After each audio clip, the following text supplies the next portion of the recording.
আসসালামু আলাইকুম। আশা করি আপনারা সবাই ভালো আছেন। আজকে অ্যাডমিশন পরীক্ষার্থীদের জন্য কিছু কথা। যেহেতু আপনাদের পরীক্ষা অতি সন্নিকটে, অনেকেরই 1 সপ্তাহ বা 2 সপ্তাহ আছে, এই সময়টা খুব গুরুত্বপূর্ণ একটা সময়। এই সময়টায় যদি আপনি নিজেকে নিয়ন্ত্রণে রাখতে পারেন, এই সময়টা যদি কিছু গাইডলাইন ফলো করতে পারেন, তাহলে ইনশাল্লাহ আপনার অ্যাডমিশন পরীক্ষা ভালো হতে পারে। এই জন্য কথাগুলো শোনার অনুরোধ জানাচ্ছি। প্রথম কথা হচ্ছে, এই সময়টায় যে আগামী 1 সপ্তাহ কিংবা 2 সপ্তাহ নতুন করে কিছু পড়বেন না। নতুন করে কিছু মানে হচ্ছে শেষের 1 সপ্তাহ বা 2 সপ্তাহ ভাই এটা দেখছো, ওইটা দেখছো, এই হয়েছে সে হয়েছে, এরকমভাবে হচ্ছে আপনার মাথা জ্যাম করে ফেলবে। নতুন করে কিছু না পড়ে প্রিভিয়াস যা পড়েছেন এগুলোই হচ্ছে রিভিশন দিবেন। নতুন করে আমার কোনো কিছু জানা দরকার নেই, কারণ মনে রাখবেন আপনি কিন্তু অ্যাডমিশনে 100তে যে 100ই পাওয়ার জন্য পরীক্ষা দিচ্ছেন, বিষয়টা এমন না। আপনাকে কিন্তু স্কিপ করার সুযোগ থাকবে। দ্বিতীয়ত হচ্ছে, রিটেন এক্সাম নিয়ে খুব বেশি চিন্তিত হবেন না।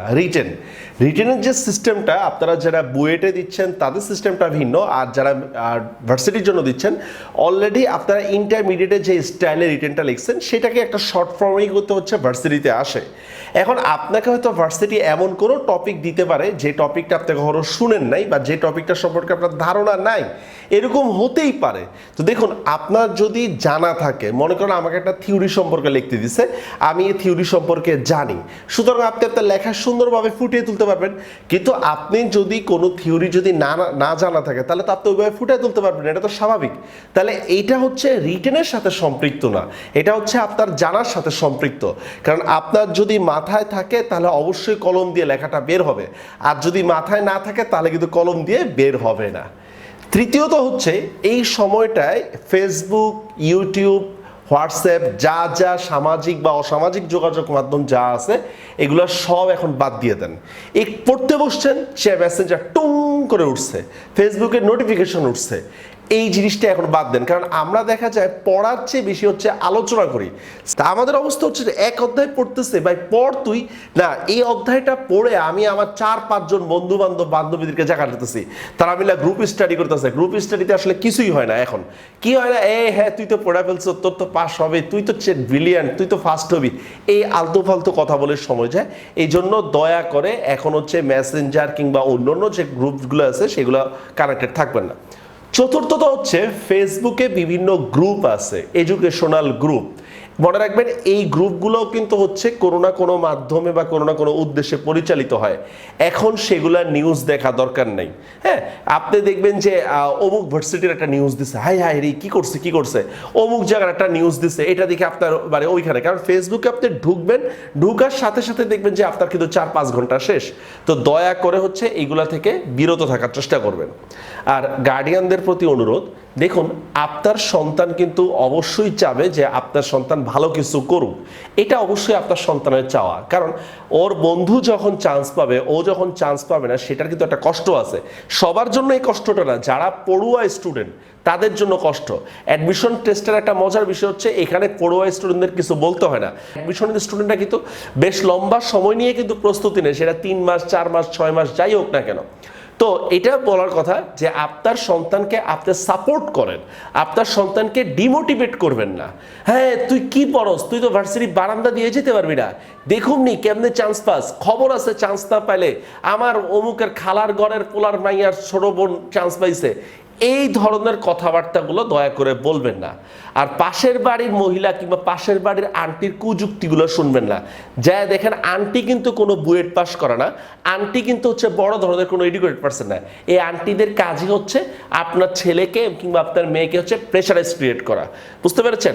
আপনার বংশের মধ্যে অবশ্যই 2-1 পাবলিক ভার্সিটি পড়ুয়া ছেলে বা মেয়ে থাকতে পারে, তাদের সাথে বারবার তুলনা দিবেন না, কারণ এই তুলনাগুলো হচ্ছে আপনার সন্তানকে ছোট করে দেয়। আপনার ঘরের মধ্যে মনে করেন যে আপনার বোনের ছেলে মনে করেন কথার কথা বুয়েটে পড়ে, তারে দিয়ে বারবার তুলনা দিবেন, ও বুয়েটে পড়ে, তুই যদি বুয়েটে না পড়স তাহলে আমার মানিজ্য থাকবে কিভাবে? আপনার কর্মকাণ্ডের মাধ্যমে কিন্তু আপনার মানিজ্য থাকবে। আপনার সন্তান বুয়েটে না টিকলে আপনার মানিজ্য চলে যাবে এমন না, সে সৎ থাকলেই হবে। আর স্টুডেন্টদের প্রতি অনুরোধ, ঠান্ডা মাথায় এক্সাম দিবেন। যদি আপনারা মাথা ঠান্ডা রাখেন, এই লাস্টের সময়টা ঘুম নিয়মিত করবেন। ঘুম বলতে আমি এইটা বোঝাচ্ছি না যে আপনি 4টা বাজে ঘুমাবেন আর 12টা বাজে উঠবেন, এটা বলতেছি না। ঘুমের সময় কিন্তু রাতেই, রাতে ঘুমাবেন, ফজরের সময় উঠবেন, সকাল থেকে পড়া শুরু করবেন। হ্যাঁ, আপনারা কিন্তু হচ্ছে পড়ার সিস্টেমটা অনেকেই জানেন না, রাত জেগে থাকে, সকালে পরীক্ষা দেয়, মাথা গরম থাকে।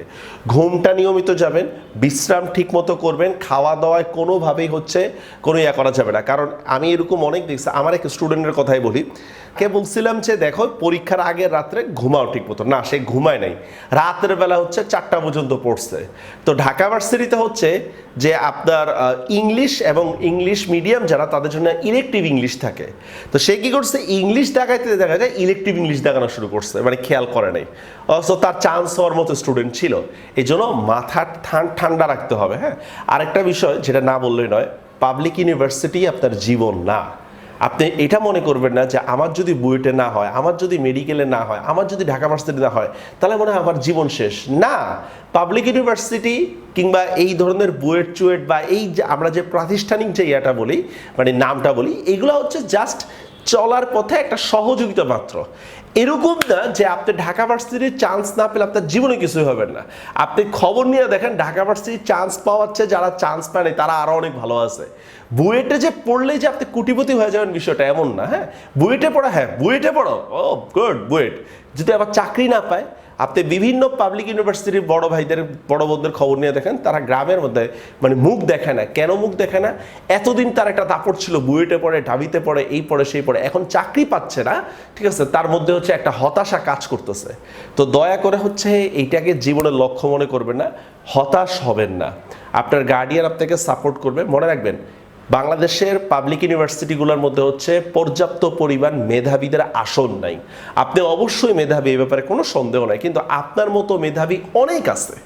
এই জন্য দেখা যায় হচ্ছে অনেক গার্ডিয়ান এমন বেশি, আপনি 5-এ বৃত্তি পেয়েছেন, 8-এ বৃত্তি পেয়েছেন, ফার্স্ট বয় ছিলেন, ফার্স্ট গার্ল ছিলেন, এগুলোর কারণে হচ্ছে আপনার গার্ডিয়ানের এক্সপেকটেশনটা অনেক বেড়ে গেছে। তো এইটা বুঝে না ওনারা যে ফার্স্ট বয় তো আপনি আপনার স্কুলে ছিলেন, অন্য স্কুলেও তো ফার্স্ট বয় আছে, অন্য স্কুলেও তো ফার্স্ট গার্ল আছে, ঠিক না?